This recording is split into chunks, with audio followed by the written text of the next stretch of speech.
individuals are looking better. The team coordination is also looking better, and they themselves cited that the communication from these players as well, especially Solo coming in, veteran player for them from top side. So looking better. Improvement is the name of the game for the Golden Guardians. And taking down Team Liquid is the next goal in front of them. Jenkins GP goes the way of the dinosaurs. Banned away, will not be in this game, along with the other dinosaur, the Renekton. I was going to say, if there's anything that looks like a dinosaur, it is probably a Renekton. He literally has Considering he has a skin where he's a toy dinosaur. So he's out of the picture, too. Lulu is gone. We will not be seeing back-to-back games with her being present. And Set will be our 4th ban. I like that just as a specific solo target because it's one of those bruiser champs that he not only prefers just individually, but also the team has tended towards. So some real good targeting here from Team Liquid, focusing on Solo, that newer member that we're trying to hype up for Golden Guardians, and one of the game changers for this team overall, receiving a lot of top lane focus just in general in this game with the obvious gangplank towards Jenkins. So we shall see. If Akali gets left up, though, man, literally every Academy player from their team, their coach, their analysts, their cousins all started tweeting out about Jenkins Akali after they let him get it, and it being one of his main champions. So does leave a floater up here. Golden Guardians, I would expect to throw early priority if Team Liquid don't ban it here. Okay, Lee Sin will be the ban instead. So Karma and Lee, those last 2 bans of the first phase. Plenty of power picks available. Akali, Rumble, all of that, but the Akali is the priority. Yeah, not letting that one go over. Snatch it up real quick. I would say that's probably a Blaze. I definitely don't feel like a solo Akali is in the works here, but it does remain flexible, so could go into his hands if they really want that matchup. Oftentimes given over some good priority. I say that's a pretty sizable payment, but it's worth it. Yep. The desk was talking about this specifically. The Varus for Tactical has been insane. We talked about it and we were highlighting it during the game as far as his accuracy with the arrows, and it wasn't just that game previously, but he has had multiple huge carry Varus games. Only problem with Varus, no escapes, my friend. Easy target. I need to see some protection drafted with Tactical's Varus. Otherwise, playing an immobile marksman into Akali is about like getting a root canal while doing a calculus test. It is just not a fun experience fundamentally. The other picks we're going to see here for Golden Guardians before more bans roll in, Viego and Ezreal locked in here, so some powerful stuff. TL thinking about a couple different options here, but it's the Lucian picked up. Yeah, a lot of anime highlight characters locked up for some big plays. Some big wins, possible big losses as well. Lucian being paired here with it. Very interested to see how Team Liquid as a team play around this champion just as a team. You know, not even separating the individuals. Like, can they actually play off strong laning phase and get into some jungle priority here? Is the Lucian really going to open up more jungle camps for the Rumble to go with? Because, yeah, you know, it is always nice to have differing damage types, but sometimes I feel that is over-prioritized in the current state of the game. And one of the biggest things for Rumble is that CC. So Varus brings some, but solo laners having it is also always very nice. So you can also play top triangle of the map. And really play off of those early Rumble ultimates, giving you some good priority through these jungle skirmishes, getting in for invades, and setting up for Rift Heralds and early Dragons. Well, in the second half of the draft here, both teams are prioritizing the support picks that their opponents would like to play, removing the engage power of the Leona, getting rid of the Xin Zhao now by making sure that Iconic can't pilot that one. Meanwhile, Golden Guardians say, hey, Varus needs to be protected. No Thresh is allowed. I'm curious if they'll ban the Tahm Kench here as well. Yeah. Definitely high likelihood of banning it. That or the Braum, maybe. Braum is also another decent defensive pairing with this group. And Braum plus Rumble can also have pretty big impacts on your team fight later. So it's one of these defensive ones. Pretty good options. They opt for a late Gwen ban here. Okay. It definitely is doable, and Gwen can be played into the Viego lane quite effectively. But I would also say, since you're already showing this Akali, maybe you want to swap the Akali away from the Lucian, because Team Liquid are looking at trying to abuse that Akali early. It's the biggest thing with this champion. So many people have been complaining about the power of it and the scaling of it. But what you really need your opponents to do, or what your opponents really need to do, excuse me, what you don't want them to do is punish it so heavily early. You know, taking away jungle camps, abusing her before she does have that big kill threat, before you get your max rank and your 5-point strike. Yeah, if I remember correctly, the last set of changes to Akali did tone down her early laning strength, made it so she wasn't as much of a guaranteed I get past lane phase no matter what you do, instead making her more vulnerable, more squishy, and giving her a better payoff later on. The Braum will be locked in here for the Golden Guardians, and what will their final pick be? Everybody's hovering over so much different stuff. We're not even going to comment on the hovers anymore. That's not the point of things. What will the final choice come out to be? Golden Guardians, and it looks like this one might be the most serious one. Yeah, yes, the Nocturne locked in. Okay, so Viego jungle, high probability there. Yes, they can be swapped around and you can Nocturne jungle, but I say your default now is Nocturne lane because the laning is actually very strong for this champion. Top side, last late lock-in here for Jenkins. His Gangplank is banned away. The Akali's taken away. Whoa. Is this? Okay, I really wanted that too, okay? I wanted that. For those that, you know, don't have the Jenkins history laid out before them, Kennen was the original main champion for him, created a lot of waves there. Even people went so far as to call him one trick on it, but they don't lock it in. We don't get to see it today. This is one I've been looking at as far as LCK and LPL top laners already been bringing the Camille back. And the reason for it, Flowers, is the rise of Divine Sunder and the better option for a Sheen item, because it means that the Camille doesn't have to fully invest in the Trinity Force, and you get to abuse the Divine Sunder power. The current state of the item is extremely high, and you can just go off that plus the grass. Your lane is very safe, as well as being able to have, you know, the kind of more standard but very bruisery Divine Sunder into Steric's Gauge is the build I expect to come out here. I believe this is the first Camille in LCS, though I have been paying attention to it in LPL. And honestly, I love this pick into champions like Akali and Ezreal that are naturally so slippery anyway. I don't care if you have 4 dashes in this stupid overpowered smoke screen and your flash, you are now stuck in the hexagon of time to die. Welcome to the ring. You can't get out, and they're going to try and roast you inside. Honestly, it's you can kind of hover to the sides and stuff and get away from a bit of Rumble ultimates, but the lock in there is definitely well placed. Even just playing off of a Camille E and slows and stuff is a very good combination. Camille, one of the biggest strengths for this champion as a top laner is how you can push lane and go for invades in jungle. So when you combine it with a long range ultimate like Rumble, it puts so much threat on those Camille picks. So if Jenkins does have a good early lane, and you should, into Akali here, because they've swapped it up to solo on top side with the Ignite teleport. Yeah. Honestly, this can become very, very annoying for Iconic in the jungle.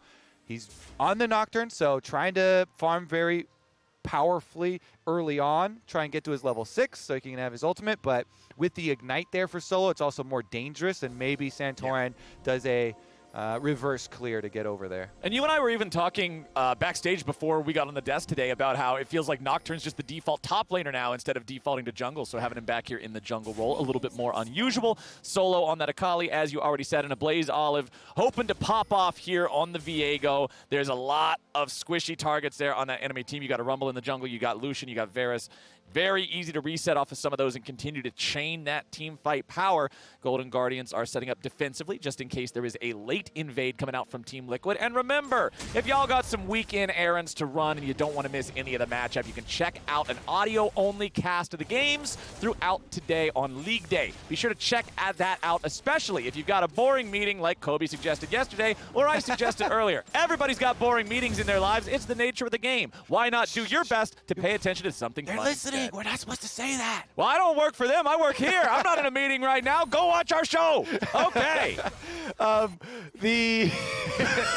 also wanted to give credit to a Blaze Olive for his Viego play earlier, so shall see if he can have the big impact that we're looking for him, because Jenkins has role swapped the Camille into the Viego lane and away from the Akali lane. So as we suspected, trying to pin down this matchup here for Team Liquid, get that Lucian into the Akali lane so you can get full punishment.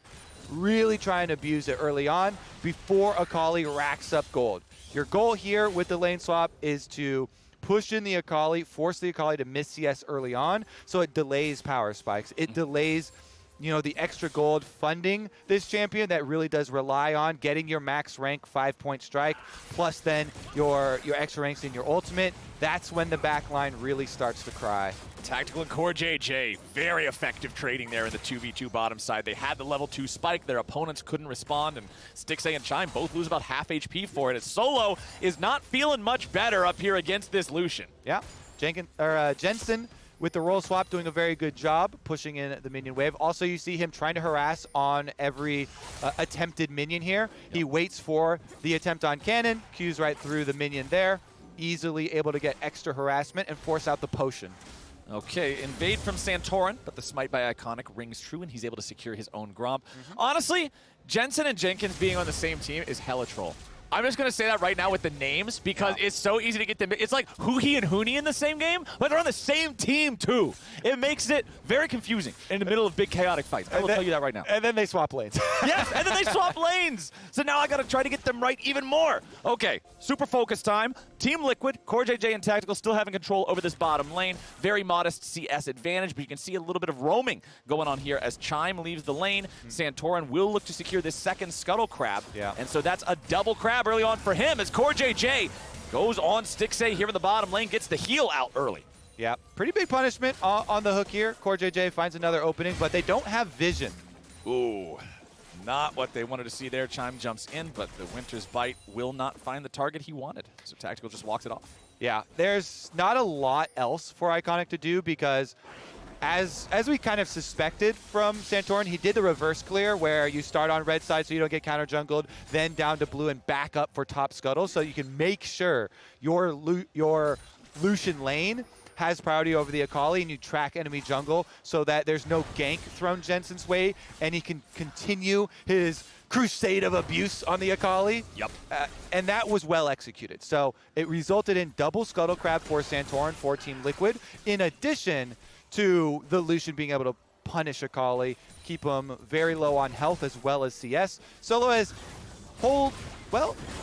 Okay, Core JJ starting off things here yet again in the bottom side, and even though Iconic has been hovering around here, he's just never there at the right moment, and Golden Guardians can't make much happen. Now back in the mid lane, it's Jenkins who will be getting some help here from a Blaze Olive. It's the flash in coming out from Santorin. Electro harpoons, and he caught himself a big one. First blood to Team Liquid. It works everywhere, Flowers. The Camille Rumble combination.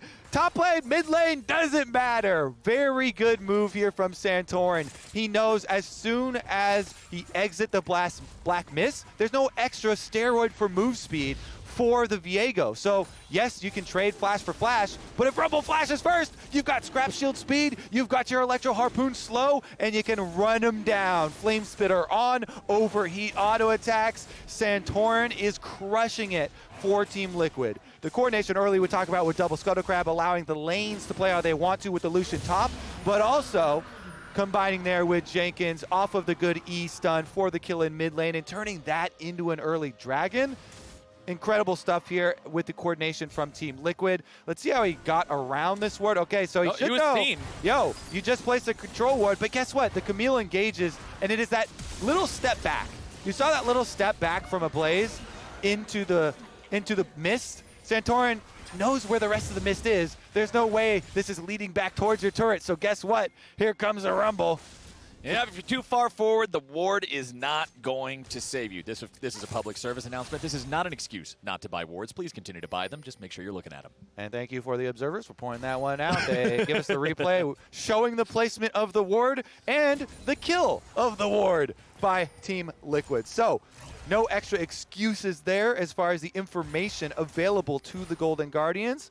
And all credit to Team Liquid for their early decision-making and how Santorin's playing around both solo lane matchups. Yep, talking about them solo lane matchups, 60-38 is the CS count in the top lane. You've already got the Seeker's Arm Guard built for solo. Yes, this is no longer the incredibly overpowered laning item it used to be, but in a Lucian matchup, you gotta take what you can get, man. He's just trying to survive up there. Yeah, you gotta just pick up any scraps of gold you see on the ground. You see a torn dollar bill, doesn't matter as long as it's not torn over 50%. You can Tape still it back use together. Look it up. As long as there's more than 50% of it left, still good. Honestly, Santorin now, though, with the Rumble Ultimate, things get worse. Bottom side, we've seen these repeated engages from CoreJJ. They have not resulted in any of the significant summoner spells being blown by the Golden Guardians bottom lane, though it has resulted in one turret plate being lost as far as the constant punishment from the Team Liquid bottom lane. And this, by the way, is their preferred bottom lane. I feel like there's so much control in it. Yep. Another game where they bring out the double CC, the Nautilus Varus brings so many picks for them later on into the game. It also allows them to punish the lane phase so that it opens up roam timings for CoreJJ, and he can get out, use his ulti and his hook towards mid or jungle. And CoreJJ is a world caliber player on all types of supports, but watching him on an engaged type of support versus an enchanter, I always want to see him on the engaged types of supports. His ability as a playmaker, his ability to recognize situations, both offensively and reactively, is so good. I just love seeing him shine on these types of picks. Solo going in on Jensen here in the top lane, finds the ignite. Jensen with a flash away, trying to stay alive, but the calling's coming down. Solo's going in. Iconic is popping off here, grabbing the kill on the enemy top laner. A Blaze Olive looking for the kill onto Santorin, now back in retaliation. Jenkins is here and he's ready to go. A Blaze Olive stealing away the Rumble body, and Jenkins jumps back in for the stun. Flashing forward with a Hextech ultimatum. Needs a little bit more to get it done, but he won't quite find enough damage here just yet. Jenkins backing away. Maybe wants to go back in, but not quite yet. That trade doesn't end up cleaning up the final kill here for Jenkins. It's the funniest thing, you know, and we always wait for the breakpoint in these Akali matchups versus the ranged squishy champion that's trying to abuse them early on. All right, you're basically just trying to tire them out, you know, float like a butterfly for the beginning. Okay, dodging punches, dodging auto attacks, harassment constantly early on, pre-6, and then you've had it. Okay, Flowers, you can only take so much abuse up there. And Akali with level 8 with the ultimate goes for the all-in with the ignite, tries to get the solo kill, and they do convert on it. So do get the extra gold with killing off both Jensen and Santorin here. But this is when it's unleashed. Okay, Lucian, you've had your fun. You've been punishing me the whole time. I'd say generally the critical part to try and flash is the R2, but the early flash here to get into range of Santorin so they can try and get counter kill. It does do enough damage to the Akali. You can see Solo was burned down so low by the ultimate from Santorin and the Dark Harvest proc that he had to back up to the wave, which allowed Jenkins to go in for this. But I like how a Blaze Olive was able to actually fight his way out of the Camille engage here, and they didn't give over another counter kill. So the Golden Guardians do rack up the extra one there in the top lane skirmish, and it is the breakpoint that feels good for Akali, is now being able to force these all-ins, try and take down these backline squishies. Yep, we've got ourselves still a 1,000 gold lead favoring Team Liquid. They got the first Drake for themselves very early. Santorin soloed that one down. The next Drake of the game will be spawning here in just about 10 seconds. As Golden Guardians want to fight that, we will see. Iconic is heading down towards this bottom half of the map. Paranoia is ready to go once more, but it's CoreJJ who's in the river here first. Santorin right behind him. See if Team Liquid goes for a pick here. There. Oh, nicely done with the piercing arrow, and it gets him a level up too. Nice, nice. Dragon will be the bigger creep started up at the moment, and that one should easily go over to Team Liquid, though Iconic is wrapping around. CoreJJ here with a flank position to punish if they overcommit to the Dragon, but it's not going to happen. So Team Liquid, they set up for these possibilities. They end up not needing that setup, but they did their due diligence, you know, cutting off some of those options. So I like the force there. It is second Dragon on only 11 minutes, 20 seconds, so it's a very good pace for them. Nice and early stuff there. They can keep control over this bottom half of the map and keep stacking those up. We have seen things switch around a little bit. You got Jenkins back up there in top lane up against Solo now. Kind of, they're recognizing, okay, Lucian can't just bully Akali anymore. She has the all-in power. Throw Camille up there to deal with her now instead. As soon as they start stinging like a bee, that's when you gotta get that lane swap in. honestly, look at the rotation towards bottom too, because they're keeping Tactical mid by himself because it's Varus, long range, you can annihilate the wave. But look at, they've actually just traded Jensen. Okay, you get a support now. Core JJ's gonna keep you safe. Did that big old Akali come take your lunch money, Jensen? He ignited you, killed you. All right, Core JJ hovers down bottom to allow him to farm it up. Once he recalls though, back over to vision duties for himself, sweeping up through the river. Both rivers really kind of lit up there by Team Liquid, so I like the preemptive usage. Okay, and for a second there, I thought it said I saw Gale Force pop up over the Camille on the scoreboard. I was like, wait a second, this is some new age technology. But no, Gale Force done now for Jensen on the Lucian. You heard about that one, the Crit Camille? Yeah, somehow that had missed my radar, unfortunately. But we got the Gale Force for Jensen's Lucian.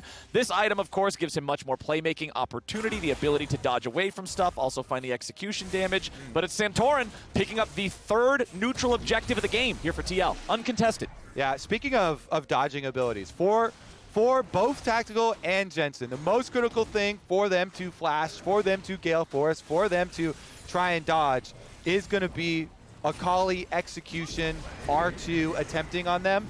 It's very difficult to deal with a lot of these divers since you've got your Nocturne, even though it's coming from jungle and is the very tanky build, is going to be a little bit less fed than solo lane Nocturne, so not as scary.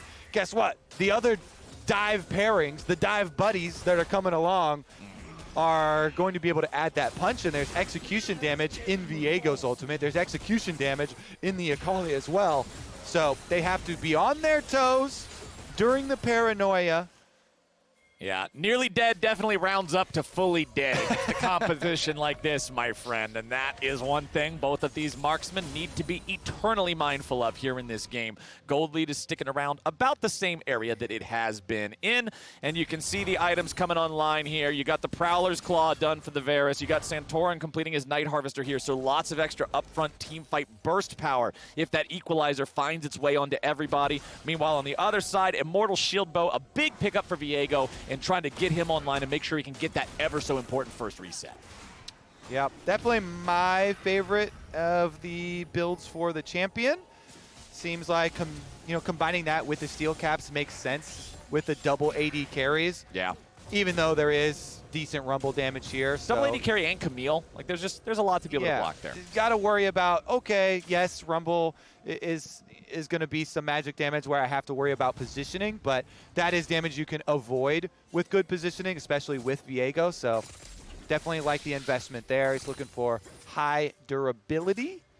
And Solo is now past the point where he's down 25 CS and the lane is miserable and all you get to do is stand in the wall and stare at your own turret. Solo's feeling great. 137 farm here on the Akali. Did not die a single time early on. That's only 4 less CS than the Lucian. And it's still a lot more than the enemy Camille. Of the 4 solo laners, Jenkins is actually the one who's a few waves behind. Yeah. I guess scrim stuff, they keep trying to sell me these Lucians, and I'm not buying on the Lucians, okay? Scrim bucks are worthless. Scrim bucks are not paying it for me. I prefer stuff like LeBlanc maybe into the Akali for super hard punishment early, chaining into jungle ganks, being able to set up there. Actually kill her. Yeah, deny some CS, be aggressive, try and actually kill her. It's very difficult because with this champion, as soon as you give it to your opponents, you've got to punish it early. You really want to try and get some sort of lead out of it, get some sort of objectives, some lane control, some jungle control with it. But it seems to have been a very difficult task for a lot of these teams to actually get enough out of it to justify giving it over. Because guess what? You're speaking of timings for Akali. Solo on level 11. Now you're feeling great. Oh, yeah, and we got the Drake spawning in 10 seconds here, too. Remember that Team Liquid has 2 of those compared to the 0 possessed by the Golden Guardians, but Golden Guardians has more bodies in the bottom side river first. Rumble's ready to go. Beware the equalizer in these types of fights. Now, of course, Infernal Rift does remove a little bit of the severity of the choke points, so you have a bit more room to move around outside of that, but it's still a very dangerous situation to find yourself in. Team Liquid continues just posturing here with Jensen, Core JJ, and Santorin. They've got Jenkins up there in the top lane. He's heading his way down here now. The Dragon's already at half HP. If Team Liquid want to try to contest this, they've got to go. Equalizer comes down, but the Dragon is already slain by the side of the Golden Guardians. A TP's coming in, and Iconic has decided to jump into the middle of everyone. Chime's going to be taken down. Iconic's going to be taken down. There are a lot of problems here for the Golden Guardians. Yes, they got the Drake, but they lose two. 2 kills, and yet I still want to rewind and look at the timing on setup, because I'm still a little bit, dubious as far as was it really necessary to delay that long by Team Liquid and not force in a little earlier? Because the value of if they get to start that fight earlier, and even if it's just a smite fight and a 50-50 of grabbing that soul point that early into the game would be tremendous. And you don't have to completely divert your attention away from actually looking for the fight rather than looking for the steal. Still throw your Rumble Ultimate for the fight. Still look for the kills and the pick-off there. But let's see about the possible setup. Yeah, I mean, top lanes, they could channel their teleports a little early. They're both walking down now. It feels like communication as far as not wanting to burn the cooldown. So then once they wait for Tactical to fully push mid-wave and walk down, the Dragon's already dead. So that at least is good for Golden Guardians. You already know the ending to the story, though, Captain Flowers. And it is 2 body bags on the side of Golden Guardians. Gladly picked up there by Team Liquid to further this gold. I hated that stasis from Chime, by the way. That was one of the, hey, here's a golden trophy for the kill you're about to get stasises. Whenever you're about to die and it's just not going to do anything, you don't like to see it get wasted, but Jenkins going in for a quick trade here against Solo in the top lane. The Akali still without an item fully completed. I mean, that's going to be the story of things when you have to stop off to get the Seeker's Arm Guard, you get the tier 2 boots all the way. That Mythic will be delayed, but it should be coming online anytime soon here as the paranoia is used, and Chime is out of position. The CC comes down, a lot more going through. Jenkins ends up in the wrong spot, and Jenkins is now cut away from everybody else, but they've turned their attention over onto Solo. The Akali's getting away, but Core JJ's gone fishing. Somebody get the kill. There you go. Jensen gets paid. Akali getting away. Not today, says Core JJ. Flashes in to be able to get it, and guess what? Now your jungle is TL territory. And Core JJ is not stopping. Viego wants to go in for the reset. A Blaze Olive being kept alive here by an Immortal Shield Bow proc. Core JJ's at about 12 HP, but that's enough to get out. Jenkins keeps on going in, and Stixay is going on the retreat. Jensen has approached from the flank. They force out 2 flashes, and everything's coming up TL. And they even got Mr. President. Core JJ evacuated from the jungle just in time. A Blaze Olive procced his Shield Bow and flashed out because they saw Jenkins coming from the flank, and they didn't want to wait for the Camille to get there, but that means they also don't get the reset. Prowler's Claw ult attempt from Tactical does force out Summoner Spell here, with the Rumble Ultimate also being used on Stixay. Okay, Golden Guardians kind of losing control, losing their footing in this game. 6-2 in the favor of Team Liquid as they have that 3,000 gold lead. Under 2 minutes until our next Drake spawns. Everybody's feeling pretty comfy. The only 2 deaths are on Santorin and on Jensen, but they're both still doing A-okay. And you can see now with Santorin not having that stopwatch available any longer, at least he will be a point of vulnerability there if he goes in a little too ham. That might be something the Golden Guardians can punish. But honestly, Kobe, it just felt like the Golden Guardians aren't on the same page. People are getting caught out, and it's not working for him here so far. Chime has rotated down here into this bottom lane, but Santorin is right there too. And you got to start worrying about that Camille. The Divine Sunder way past done, already looking for the Hydra as well.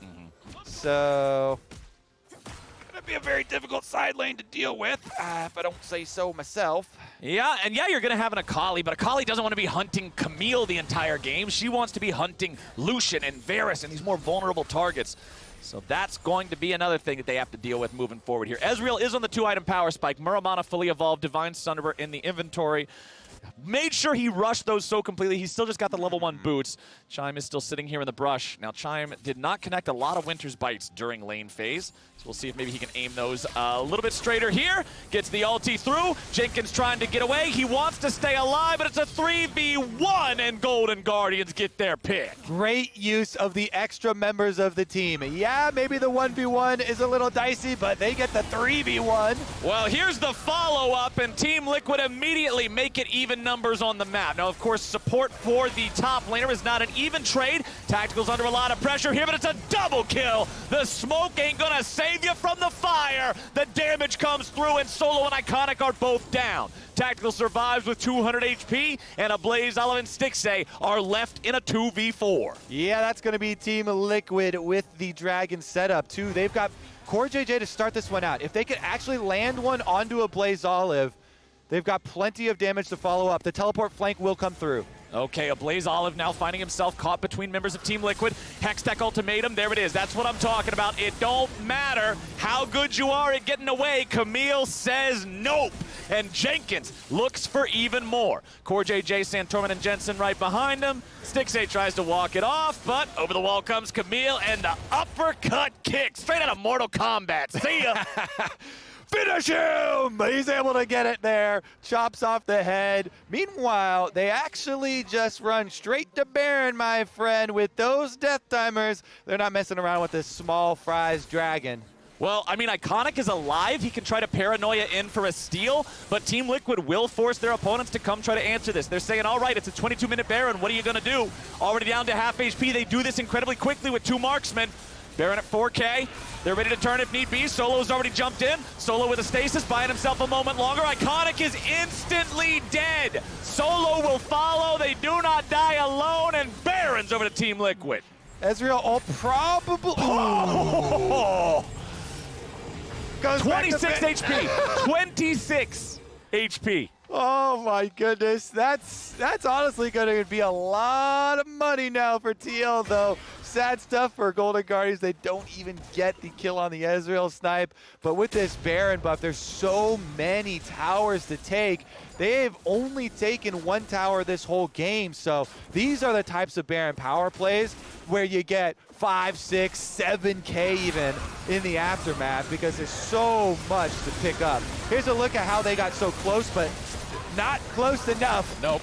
Akali goes in for the execution damage over the whole team, but they're not low enough to finish anyone off, and being close doesn't count at all. So Dragon picked up here as well since they got the extra kills off of Baron, and TL just get everything they want wrapped up with a nice little bow. And their lead is so extreme now that we might not even get the 5-minute timer for the Infernal Soul. It is highly possible that Team Liquid can just end this game if they get another really good team fight for themselves. And Core JJ has found so many dredge lines to get so many picks and do so many fights this game that I have full faith that they will be able to find a team fight if they want a team fight. They will continue pushing down here in this bottom lane. They've only taken 2 turrets so far the entire game, so there is a lot of standing gold for them to collect here with this Baron. Okay, easy split pushing for the Camille. That Titanic Hydra we're looking for is complete, so you annihilate minion waves. Oh, bottom side engage though. They're trying to engage while Camille isn't here, but it will not work. Jensen's already on a killing spree and Chime is already down. Jensen does a little bit of a YOLO play and it don't work out, so he'll be taken back. Santorin with the stasis. Solo also doing the same, but now here comes Jenkins. The cavalry has arrived. Everybody on the Golden Guardians getting cleaned up, and it's an ace for Team Liquid. Yeah, that's about gonna do it. The only one down for TL is Jensen, dashing in on the Lucian right into face first tower aggro. It's going to be finished up with Baron, though. Honestly, 20 seconds left on a Blaze Olive as well as Solo. Even though Iconic comes up, Stixay too. They get right in there. This is going to be huge, huge devastation late on the base. Won't quite be an ender, but yeah, that is gonna be so big for Team Liquid. Not enough to end the game, but having that lane vulnerable, having that inhibitor vulnerable. Another one? Chime, what are you doing, buddy? What are you doing? Now we got a TP. Okay, Solo gets slowed down a little bit. We got vulnerable health bars here. Iconic's getting away. Team Liquid still staying grouped together. Solo is here on the flank. He jumps into the middle of 4. Solo at half HP. Tries to find the damage. Won't get it. Tactical dominating. A Blaze Olive jumping in. It's a 5v1. And Santorin is unstoppable. The score was only 420 even for a moment. They rack up another one before I'm even able to make a joke out of it. Team Liquid just slamming this game. Yeah, they're not stopping for memes. All right. No. Okay, please get out of the way. We're trying to end the game here. Stop harassing us. Let us back. Spend this money and return to your base. Here's another look at the initial engage. This is a good one because the Camille is split, and with Nocturne Ultimate, Camille can't teleport in. So they want to try and take their numbers advantage fight while they can, and they at least get the focus down there onto the Lucian, but they don't do it quick enough, and Team Liquid, too big of a lead. They're able to finish it off. Tactical, another beautiful snipe at the end just to finish it off. That is going to be a wrap. Bottom side is opened up. That tower is down. Plenty left here. Ooh, they need to reset pretty quickly, actually. You know, Team Liquid are already knocking at the doorstep. Yeah, Team Liquid should just have that point of one more fight and the game is over now. Those tier 2 turrets are no longer standing. There is an exposed inhibitor in the bottom lane. Inhibitor turret is ready to be targeted here in mid as well. And remember, they got 2 marksmen. Makes it that much easier to siege and find those individual auto attacks every here and there to take that thing down. Incredible lead, too. 12,000 gold at 27 minutes. Golden Guardians lose about 2/3 of the HP on the mid lane turret. Minion wave floods into the bottom lane now as well. 90 seconds about on both Infernal Soul and Baron. Are they actually going to go for the dive or just 2-shot the turret? Well, CoreJJ says both. I will flash in for the dive, and we 2-shot the turret. Yeah, even though he doesn't find the dredge line, they get the turret anyway. I feel like that's the first one we've seen CoreJJ miss all game. Blaze, Olive, and Solo trying to join up here with the rest of the team. Solo's below half HP. They can't really even try to go in too well, but instead they're going to give it a shot. Paranoia's already out, Chime's already down, Solo's doing the same. There is not a chance in hell that Golden Guardians survives this. Team Liquid doesn't even need to use the equalizer to the very end. 5-0, a clean ace to end the game for TL. Team Liquid back on top here, racking up another win. That's going to put them at 17-9. Team Liquid just making it look clean and easy here. Nearly 1 kill per minute, 26 kills in a 28-minute game. They don't even have the chance to pad the stats at the end because everybody on the enemy team is still dead, and TL take the dub. You love to see when everybody on your team ends with a bounty. That's true. Fedora tips all the way around. What? McCore JJ.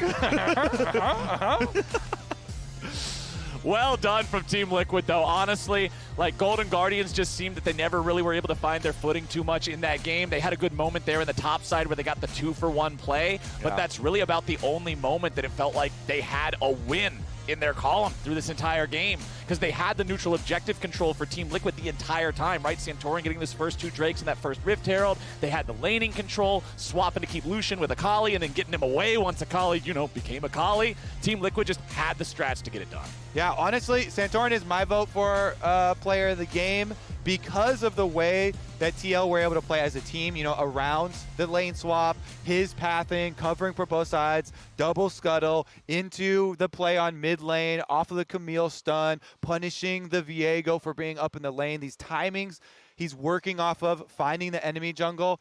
I thought that was really well coordinated by the team. Feels like he did a lot as far as information gathering and giving the lanes for what they need for their matchups. So, you know, big props to him. And for me, my personal vote for player of the game is going over to CoreJJ, because turns out with Nautilus Q is a point-and-click ability, it is rather overpowered. And the man started so many fights for this team, so many engages, so many picks, so many counterattacks, that the CoreJJ Nautilus, I already said I love to see it. I'm saying it again. I love to see it. This is what CoreJJ is made of, man. Yeah, honestly, the bottom lane for Team Liquid, especially with these picks, they've had such consistent success with both tactical on the Varus, constantly getting this harassment in, sniping people later into the game as well. But bringing the structure to their team fights and those picks you're talking about has been one of the biggest things, because with Varus Nautilus, they both have been able to get their own lane priority to buy time for CoreJJ to roam. They haven't had to call people to come unlock CoreJJ and allow the roam. He's like, I'm coming to you guys, and they've also been able to bring that to the team fights as well. So it's definitely a team effort. Yeah, and we got to see the whole team work together well with those two doing their job. You already talked about what Santorin did, and then the solo laners being fluid back and forth. Okay, who needs to go to the Akali assignment? Who's on Akali homework now? They juggled it well. They were able to keep Solo from ever being able to pop off, because there were a couple moments in some of those fights we saw how little the health bars were remaining on Team Liquid. If the game was a little bit closer, if Solo was able to have a better early phase than having to deal with Lucian, could have been different. One of my favorite moments of game gameplay is when Santorin on the Rumble, and he does get player of the game. He gets player of the game. When the Akali goes in and the Shroud goes down, he gets to play the game of Flame Spitter's on, turn in a circle, find the Akali. Yep, just make sure she dies anywhere in here. And they got that one done as well. It is so hard to hide from that incredible AoE on that thing. And man, Team Liquid just made it happen, right? They worked together as a team. We never saw a moment where it's like, all right, we're just going to yeet the ball down the field and hope we don't throw now. They played it well, they played it coherently, and they played it as a team. Dash is now on stage with Tactical for a Verizon post-game interview. Thank you very much, gentlemen. Standing by with Tactical after another incredible performance here in Week 3. Back-to-back Varus games for you. Incredible individual scorelines, but as a whole, the team looks like they're finding a bit of a rhythm. But just curious from your perspective, where you guys are at now here, middle of Week 3. Yeah, so I think we have a pretty good idea on how we want to be as a team. I think we figured out like what kind of champions we want to play. I think we have a really good read on the draft right now, or for us at least, like how what we want to do. And, just it feels good to go 2-0 so far, but I want to finish with 3-0. Now, within that, you've jumped to Varus twice in a row here. Be honest with me. Are you a little sad that you're not playing Tristana at the moment?